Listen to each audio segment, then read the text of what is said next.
6:30. And roll call, Sands. Judy Bory, Here. Robin Barker, Here.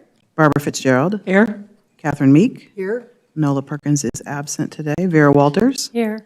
and Alexandra, I'm sorry, how do you say your last name? Wyroba. Wyroba. Here. We have a quorum. Welcome. We have a new board member.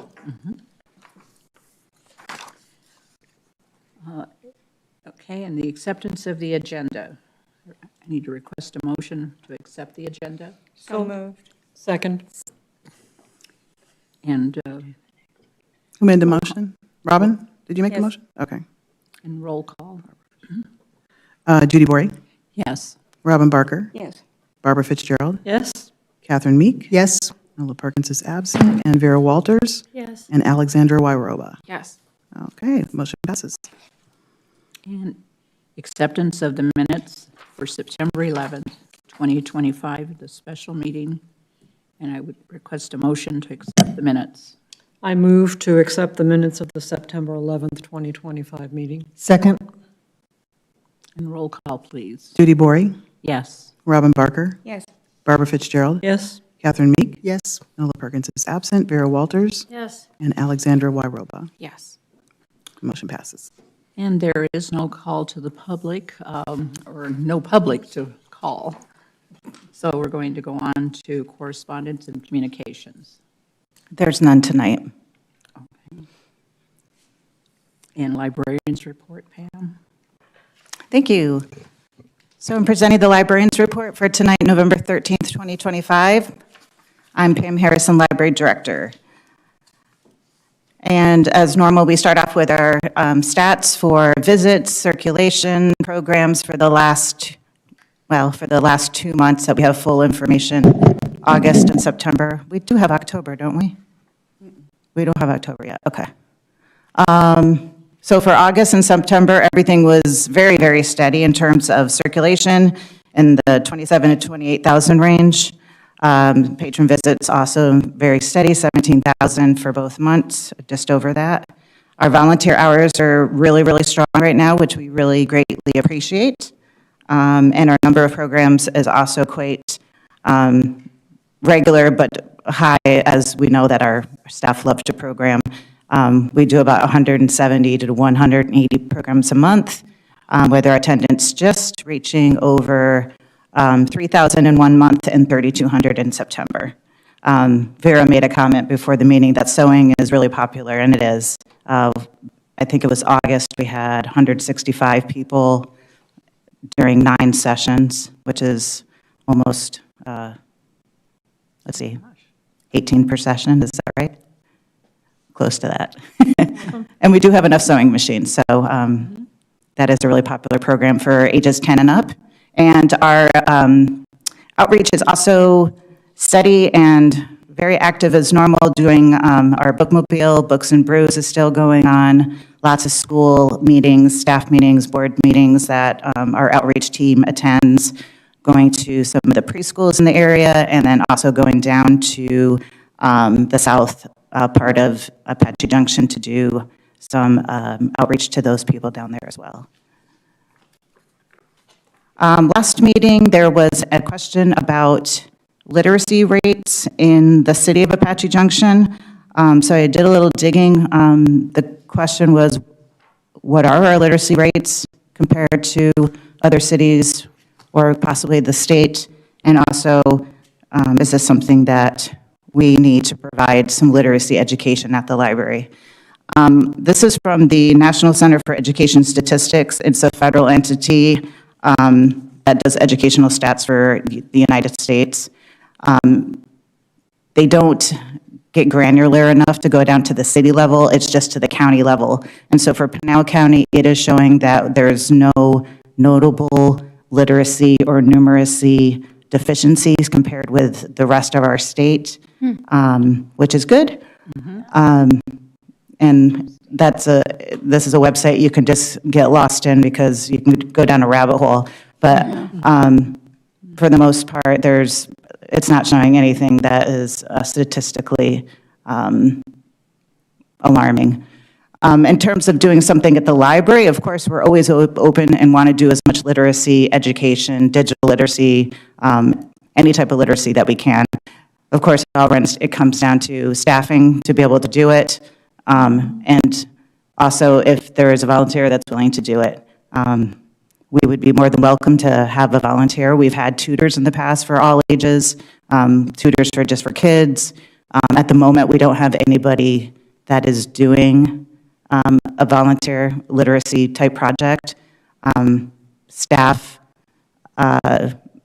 haven't done anything that I'm aware of in the recent years, just strictly on like an education literacy type, learning to read or anything like that.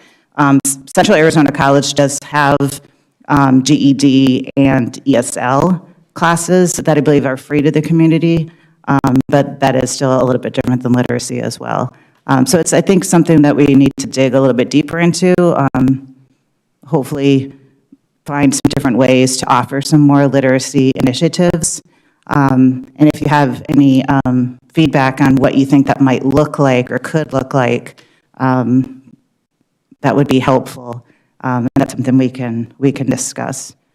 Was there a Dolly Parton reading? Imagination Library. So that is a program that is only offered to certain regions or areas, and Apache Junction was a grantee at one point, but now we are not in their demographic. So it's not available as a free program for Apache Junction residents. But that is a good one. It's one of the few that actually the only one off the top of my head I can think of that is for, I believe, ages 0 to 5, I think that one is. I think kids got books with it or something. I can't. Yeah, they get like a remember what it was monthly now, but- book or Yeah. books, yeah. But yeah, I think there's only a couple cities, I think in Pinal County, that are eligible to get that. And years ago, what's the name of the organization? Was it AmeriCorps that did reading programs across the United States? I thought it was AmeriCorps. It could have been, and I think also United Way, Pinal County did it. They got a grant to do it. Yeah. And they were able to do I think the whole county, but I think the funding ran out, and so they were able to continue.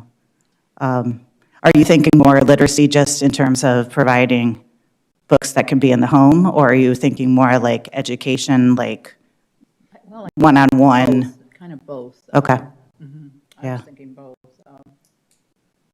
I don't know if anybody else has thought about, whether it would be both or just one of the, at least maybe to start out with, maybe just one type of program. Or Yeah.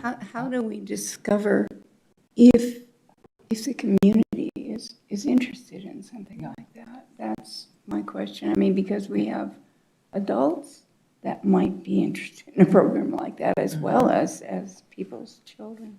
Right. So how do we find that out? Find the interest and Yeah, potential. yeah, I'd hate to see set up us a kick program. something off without knowing that there's any need, interest, whatever. Yeah, and it's finding the people that have the interest, Right. which sometimes is hard, Yeah, especially in our community. yeah, I know Not everybody uses technology, and there's no newspaper, and right. I know that we used to have classes in the library that we lived in a town, and it was speed reading, learning how to speed read, where, you could, quicken the way you read. And I always found that really helpful for me. I tried that once, and I just couldn't do it. Yeah. Maybe having some sort of an information session at the library to invite people who are interested in knowing more about, struggling readers. I can't think of any other way to find out what the community wants, because we don't have a newspaper, to be able to do that kind of research. But that might be the place to start, get people who might be interested who would come in. I don't know. Yeah. Sometimes it's really tough for people to, Could we reach out to like the schools and find out from teachers if there are thought. families that struggle that might benefit from some additional help? I used to teach reading for adults in Prescott, and it's very difficult for a adult To to admit it. admit Right. that they Yeah. can't read. And I don't know if the school district would be comfortable sharing that information, Well- or even if they could. Or even if they could just get the information out to potential Yeah. people? Say, hey, they're looking at doing this, or, I don't know. Well, that's public knowledge to know if there are reading programs at the school and what, not who is doing it, but what the percentage is and that sort of thing. So we might And get if some there's a need. going and Yeah, that's looking a my, little bit into that's that. really my main question. I think, I don't know, if the churches or the other assistance places might be aware of adults that might be interested in. Just kind of putting out feelers. Yeah. In the community and saying, hey, we're looking at doing this. Are you aware of any interest that might be out there? Well, it's a commitment too on that person's, Oh, absolutely. to Yeah, I think first you have to find somebody that's willing to Right. commit. teach or to do what people need before we put out something saying, we're looking to do this, and then we find out there's a need, and then we're like, oh, well, Never mind. never mind. Yeah, right, never mind. There's a certain dance that comes to finding out if there's a need and then saying, hey, there's a need, let's do this. Yeah. Well, I think it's something we definitely need to think more about and revisit and see where we go with it, talk to more people. I'm certainly willing to volunteer. You know, I've been a reading teacher for a lot of years. So it's something that really interests me, and I've often wondered, because I think that as wonderful as our statistics are, for Right. people participating at the library, I don't know if anybody, I live in a 55 Park. I don't know if anybody but me goes to the library regularly. You know, And so it's therein like, lies that rub too. right, Yeah, we don't have the readers we used to. yep, so Yeah. there's some interesting things too. Yeah. It's difficult too, because most adults that don't speak English and would like to learn definitely have a full-time job and usually a family, and the time commitment is difficult. Well, the childcare. I think the they childcare want it, that but- goes along with it. It's Yeah. hard to commit to it. Well, if it's something that we did do at the library for adults, and they had kids, I think we could find a way to have the kids do a program with the youth department or do something during that time to help out. But, And sometimes the weight of the parent is through the kid, you know, Yeah. to be providing the kid some service, and then the parent develops a relationship and then is able to say, yeah, you know, I need help, or my mother needs help, or something along those lines. yeah.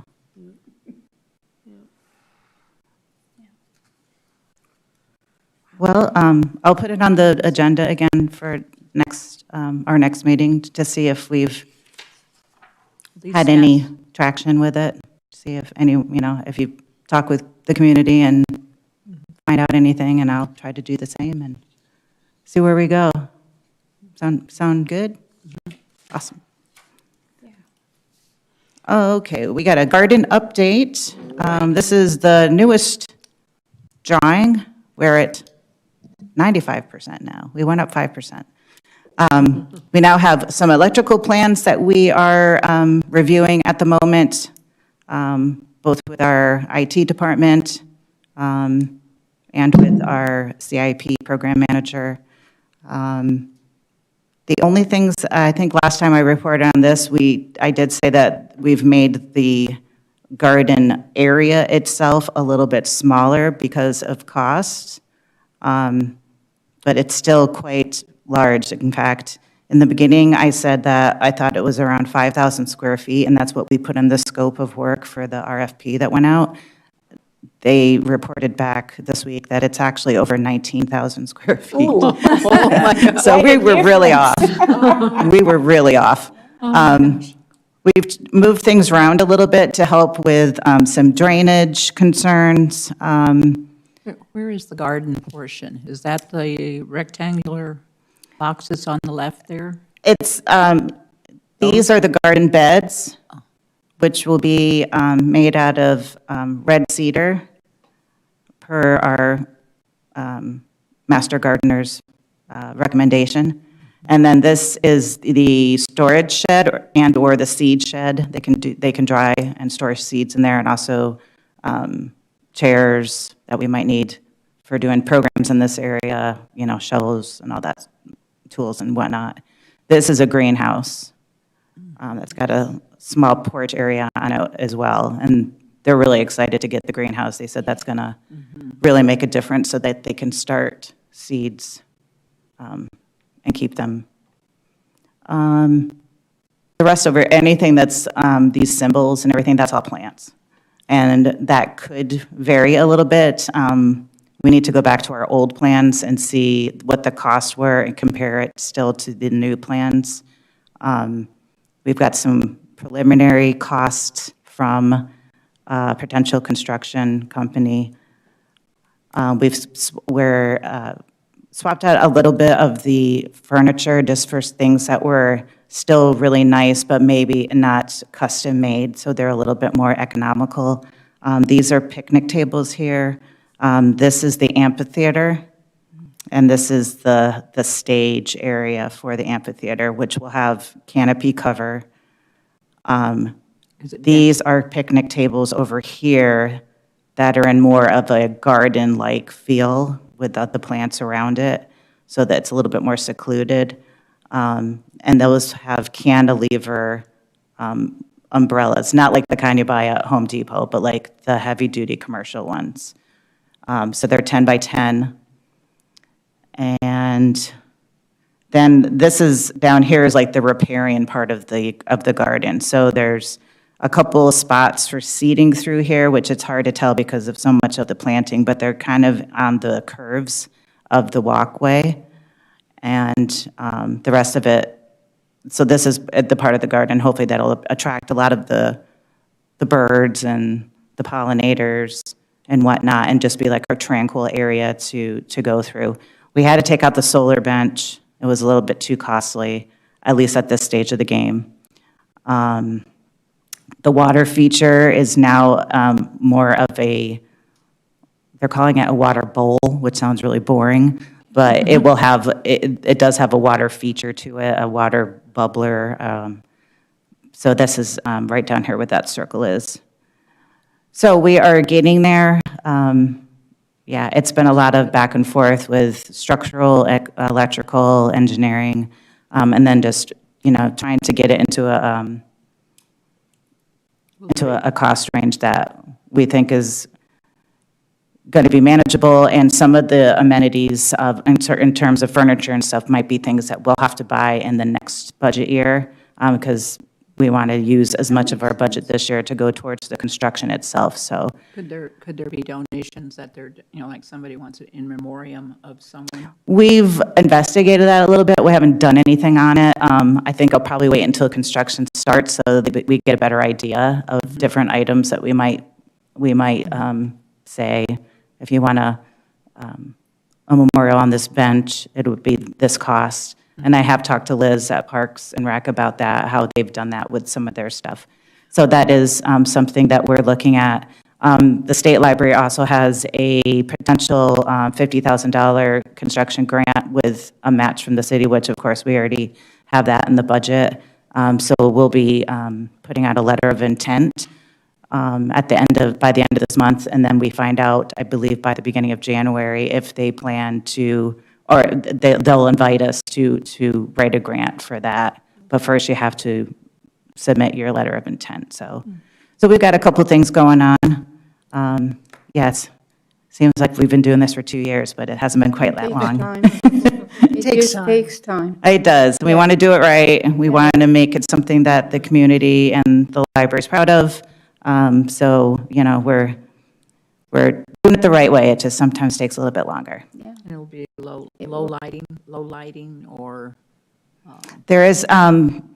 There will be festoon lighting over the canopy of the amphitheater and over this area where those picnic tables and that is, the plants are. And then also there'll be lights, obviously, for the shed and for the greenhouse. So and then bollards will be throughout the garden as well, yeah. So there's definitely lights, and they're dark sky compliant. Yeah. Any other questions about garden? Looks beautiful. What kind of seating capacity are you thinking will the amphitheater have? It's at least 25. Not huge, but not small. So lecture series could be held out there, or A class. Lecture series, probably not, because we usually get over 100. Oh, well, it was a thought. It was a thought. Even though it'd be the good time of the year to have it out there. But we could do smaller programs out there. Yeah, definitely. All right. Can I say sorry.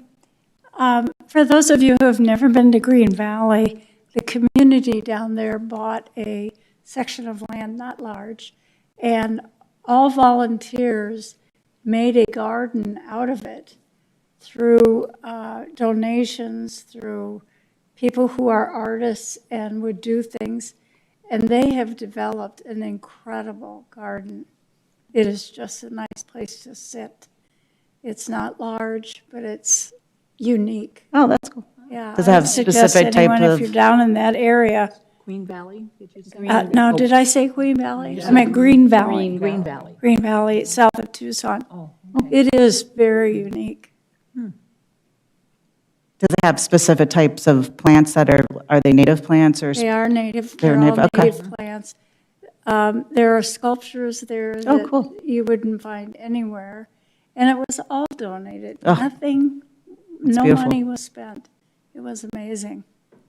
I just thought I'd bring that Well, up. thanks. I don't know if I've ever been to Green Part of Valley. exploring Arizona. Yeah, I know. You're the master. Okay, new branch library at City Campus South. So we've been working, as I said last time, with our architect, Arrington Watkins. For the library, we've been doing lots of tours. Actually did 2 tours today. Heroes Library in Glendale, which is adjacent to the Heroes Park, which is, I think it's like a 40-acre park, I said. It's very big. And we went to Gilbert Regional Park, which I had never been to, which is gorgeous. And they're actually adding onto their park now. No library there. But there's a library down the street, the Perry Branch. And then we went to Mesa Gateway. They're having their grand opening December 6th. And we got to go inside the building. They're just beginning to put books on the shelves and got lots of great pictures, kind of gorgeous, gorgeous facility. But we're getting ideas of how parks and libraries can look in partnership, things that we can do together. You know, Liz and I have always worked really well together, and we're both really excited for the opportunity to have, to do program together. Our staff are very good friends, most of them that do programs. You've probably seen them on social media all the time. So we're looking at ways that we can build that campus so that it is accommodating, that we can do those things together, have some bigger events, grassy areas, shade, all sorts of amenities out there. We are also working on public outreach portion for the City Campus South for all departments that are going to be active down there, police, library, and the parks. We've been working on what that's going to look like, and that should be coming out probably within the next couple of months, so you can look out for that. Yeah, we're just moving full speed ahead, and going to be getting together here in a few weeks to look at the 22-acre parcel and start moving things around on it to see how things can work together and how design might move forward. So, Where exactly will that campus be?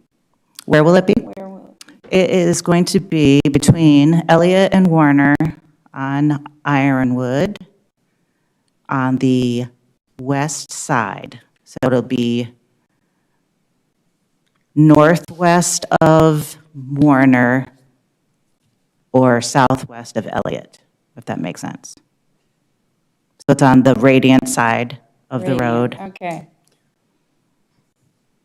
if you've been down there. There's a big crane down there. Actually, the water treatment plant's right next door to it, too, if you know where that is. Yep. Okay. I thought that's where it was, but I wasn't sure.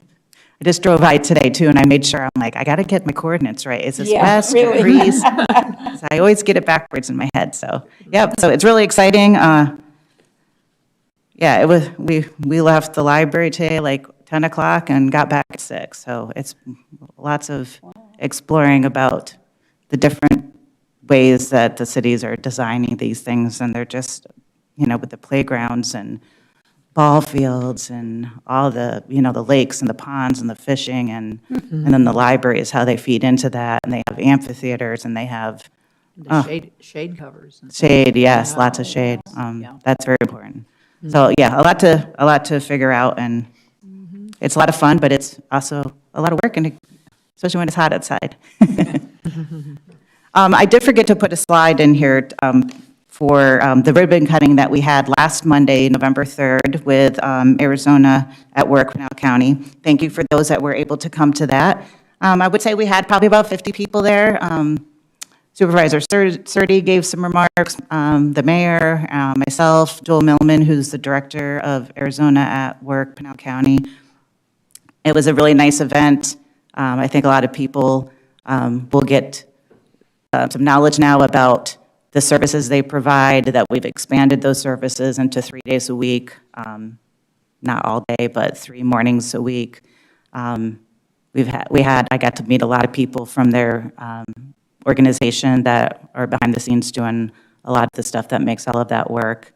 So it was a good event, and we had our economic development department come over and meet some of those people. They're trying to work on getting some of the businesses in the area hooked up with Arizona at Work, so that they can focus on specific jobs that they might have for people that are looking for them.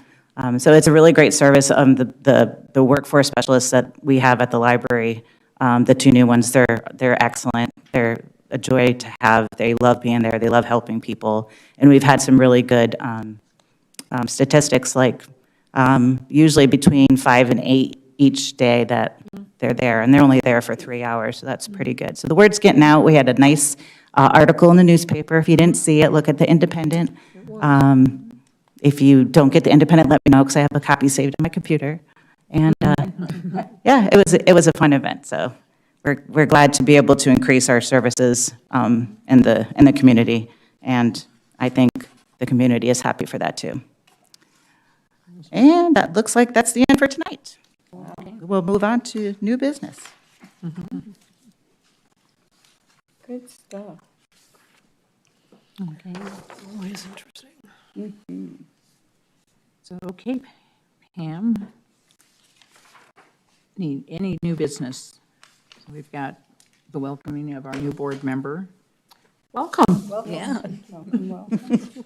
And who are you? Would you tell us about yourself? Yeah, I can. Hopefully, no, I gotta know. I'll practice and. Do you want me to introduce you? Either works. but Okay. Yeah, I'm happy to. Hello, everyone. Alexandra Wyroba. A little bit about myself. I currently work at the ASU Foundation. And I've been in the nonprofit world for quite a while now. And so I'm really excited to join you all. And I've heard so many great, fabulous things. So excited to be a resource and help bring a new perspective too. But I've grown up in Apache Junction. I've grown up around the valley, but I've also, I think since 2008, have been close to Apache Junction. So excited to give back to the community what I can. Right. Welcome. Welcome. Thank you.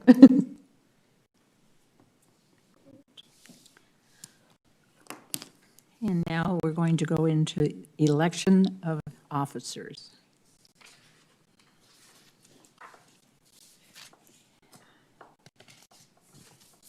The fun part.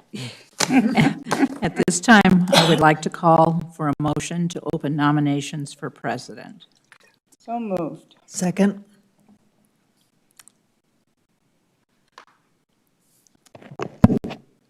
I would like to nominate Robin. Oh, let me do the roll call for the nominations. Oh, I'm sorry. Okay, Judy Borey, Yes. There was a too long of a, Robin Barker, Yes. Barbara Fitzgerald, Yes. Catherine Meek, Yes. Nola Perkins is absent, Vera Walters, yes. and Alexandra Wyroba. Yes. Motion passes. Now I can speak. Vera. Robin is so knowledgeable here in the community. I'd like to see her as president. I'll second that. I was late. Are there any other nominations for president? Are there any other nominations for president? Are there any other nominations for president? I would like to ask for a motion to close the nominations. So moved? Second. And can I get a roll call? Sampson? Judy Bory, Yes. Robin Barker, Yes. Barbara Fitzgerald, Yes. Catherine Meek, Yes. Nola Perkins is absent, Vera Walters, Yes. Alexander Roy-Roba. Yes. Motion passes. And it looks like we have a president. You get to take over. Oh, great. Judy couldn't wait to say that. You did such a good job, though, Judy. Gosh. Okay. That was, It's been a lovely year. Yes. It has. Yes. And thank you very much for everything. Thank you, Judy. okay, where are we? We've done the president. Where's the vice president? On the backside. Flip side. Okay, there we go. At this time, I'd like to call for a motion to open nominations for vice president. So moved. Second? Roll call? Judy Bory, Yes. Robin Barker, Yes. Barbara Fitzgerald, Yes. Catherine Meek, Yes. Nola Perkins is absent, Vera Walters, Yes. and Alexander Roy-Roba. Yes. Motion passes. Okay, and now I would like to call for nominations for vice president. I would like to nominate Barbara Fitzgerald. I second that. Okay, are there any other nominations for vice president? Are there any other nominations for vice president? And are there any other nominations for vice president? Thank you for the fingers. Okay, then I need a motion to close the nominations for So vice moved. president. I second. Okay, roll call, please. Judy Bory, Yes. Robin Barker, Yes. Barbara Fitzgerald, Yes. Catherine Meek, Yes. Nola Perkins is absent, Vera Walters, Yes. and Alexander Roy-Roba. Yes. Okay, Okay. I need a motion to approve Barbara for vice president. I so move. Second? Roll call? Catherine made a second? Yes. Okay. Judy Bory, Yes. Robin Barker, Yes. Barbara Fitzgerald, Yes. Catherine Meek, Yes. Nola Perkins is absent, Vera Walters, Yes. and Alexander Roy-Roba. Yes. Motion passes. Congratulations, Yes. ladies. Thank you. Ooh, huh, Barb? Yeah. Yeah. I'll keep watching you in case you're ever absent.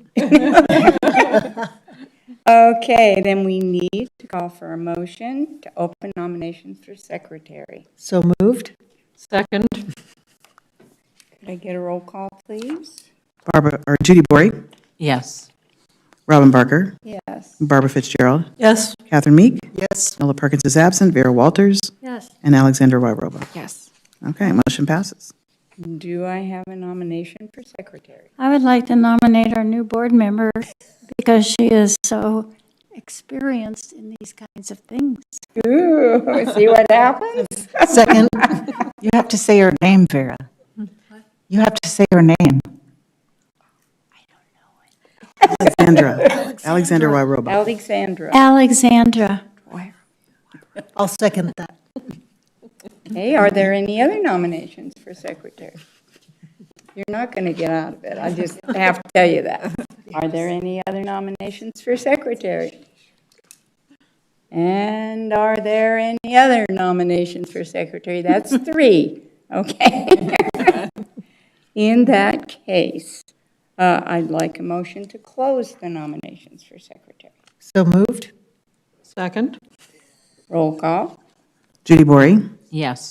Robin Barker, Yes. Barbara Fitzgerald, Yes. Catherine Meek, Yes. Ella Perkins, absent, Vera Walters, Yes. Vera Walters, and Alexander Wyroba. Yes. Okay, motion passes. All right, then I would need a motion to approve Alexandra for secretary. So moved. Second. Roll call. Judy Borey, Yes. Robin Barker, Yes. Barbara Fitzgerald, Yes. Catherine Meek, Yes. Nola Perkins is absent, Vera Walters, Yes. and Alexander Wyroba. Yes. Woo-hoo. That ends that. Congratulations. Yay. I think I have something figured out. Vera, weren't you the one that nominated everybody? No. No, Judy did a Judy nomination. nominated me. Oh, okay. All right, never mind. You only have it. I thought you had like a, Half figured out. yeah. Okay. I think we ought to stage a night where we all vote no on everything. I think so. That'd be fun, wouldn't it? Yes, yes, yes. Do we have any requests for future items? We talked about the literacy, so would we like her to bring that back on the next agenda or the January agenda? It might be Would January. be January. It might be January. It might be January for the next meeting. I have a feeling that's probably the case. But, I think you're probably right. So yeah, we'll just say you can say the next or next the next meeting. next. Yes. Anything else? Yes, could I make a comment? I want to congratulate all the staff at the library. I think Pam has accumulated an incredible staff. Amen to that. I'll And second I that. spend a lot of time there, and I am always impressed. Agreed. It is Thank you. fabulous. I'm impressed as well. Yes, we're very, very They're fortunate. marvelous. Very passionate, are. customer service Yeah.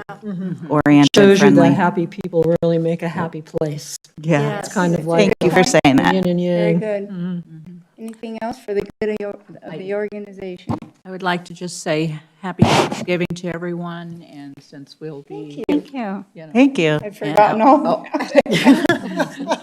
well, since we meet before Thanksgiving, Yes. sometimes we forget to. We might even need to say Merry Christmas. And, It might not be a bad idea. but These wishing- next weeks go by really quickly. Yes, and a safe one for everyone. Thank you. Is that all for the good of the organization? All right. In that case, I'll adjourn the meeting at 7:10. Thank you.